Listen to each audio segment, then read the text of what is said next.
গতকাল শহীদ মিনারে হামলার আহত গণধিকার পরিষদের সহসভাপতি ফারুক হাসানকে দেখতে বঙ্গবন্ধু শেখ মুজিব মেডিকেল বিশ্ববিদ্যালয়ে বিএসএমএমইউ গেছেন জুলাই শহীদ স্মৃতি ফাউন্ডেশনের সম্পাদক সার্জিস আলম।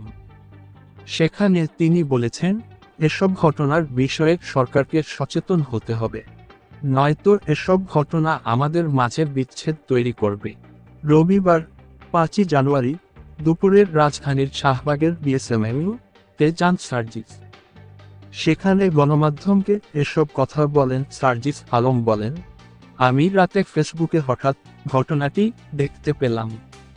আমাদের রাজপথের সহযোদ্ধা, আমরা যারা কাঁধে কাঁধ মিলিয়ে কোটা সংস্কার আন্দোলন করে গণ অভ্যুত্থানে লড়াই করেছি, বিপ্লব পরবর্তী সময়ে আমাদের একজন বিপ্লবী ভাইকে রক্তাক্ত হতে দেখা আসলে খুবই পীড়াদায়ক। এসব ভিডিও দেখতে দেখতে হঠাৎ করে দেখলাম বিপ্লবী পরিষদের আহ্বায়ক এহসান খোমেনি অভিযোগ করেন এসবের পেছনে আমি দায়ী। বিস্তারিত দেখুন ভিডিওতে। সকল রাজনৈতিক দলেরই সেখানে প্রতিনিধি ছিল এবং এই বিপ্লবের যারা বৈষম্যবিরোধী ছাত্র আন্দোলন এবং জাতীয় নাগরিক কমিটি তাদেরও প্রতিনিধি ছিল।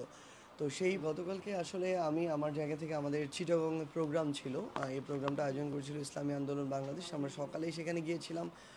তার যখন এই কথাটা আমি শুনি তখন আমার মনে হয়েছিল যে মানে এটা সম্ভবত একটা ওহী নাজিল হয়েছে, যে এই ওহীর আসলে কোনো সম্পৃক্ততা পৃথিবীর কারো পক্ষে আনা সম্ভব না। আপনি ভাই 18 কোটা সংস্কার আন্দোলনেও ছিলাম, আমরা এই অভ্যুত্থানেও ছিলাম।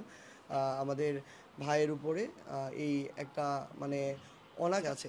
আপনার যখন একটা দলের এরকম কোনো একটা দলের হয়ে যাবেন যারা নিজেদেরকে রাজনৈতিক দল হিসেবে ঘোষণা দিচ্ছে অলরেডি, এবং বিপ্লব পরবর্তী প্রথম রাজনৈতিক দল, তাদের প্রোগ্রাম সামগ্রিকভাবে শেষ হয় রাত 12টার দিকে।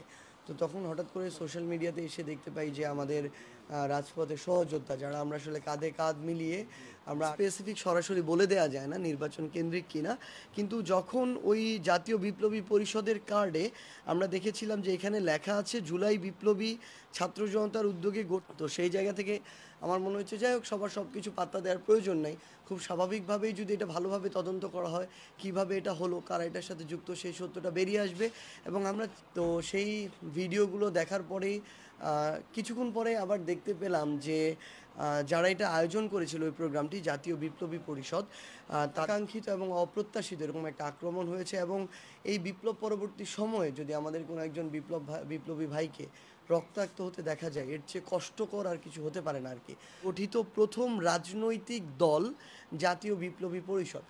তখন আমার শহীদ পরিবাররা যখন আমাকে জিজ্ঞাসা করে জুলাই ফাউন্ডেশনের সাধারণ সম্পাদক হিসেবে তারা সেখানে যাবে কিনা, আমি তাদের যিনি আহ্বায়ক খোমেনি এহসান, উনি একটা পোস্ট দিয়েছেন, যে পোস্টে উনি বলেছেন যে সম্ভবত এটা যে সামগ্রিক পরিকল্পনা এই আক্রমণের, এটার সাথে আমি জড়িত। তো আসলে প্রয়োজন, কারণটা হচ্ছে এভাবে ছোট ছোট ঘটনাগুলো থেকে বড় ঘটনার ধীরে ধীরে তৈরি হয় আর কি। তো আরেকটা জিনিস আমরা আমাদের জায়গায় থেকে শুধু বলতে চাই, তাদেরকে স্পষ্ট ভাষায় একটি ভয়েস মেসেজ দিয়ে বলেছিলাম যে দেখুন, আপনারা কেন একটা রাজনৈতিক দলের হয়ে যাবেন? আপনারা তো পুরো বাংলাদেশের, আপনাদের ওই রেসপেক্টের জায়গাটা পুরো বাংলাদেশের মানুষের কাছে হয়ে গেলে আপনারা একটা পক্ষের হয়ে গেলেন। বাকি রাজনৈতিক দলগুলো তখন তাদের জায়গা থেকে মনে করবে যে আপনারা তাদের প্রতিপক্ষ হয়ে যাচ্ছেন। সো আমরা এই আহত জোর সাথে কথা বলেও দেখতে পারেন যে এটার বিন্দুমাত্র কোনো সম্পৃক্ততা হওয়ার কোনো সুযোগ আছে কিনা, বা তাদের সাথে আমাদের সম্পর্কের জায়গাগুলো কীরকম, চাই বেরিয়ে আসুক।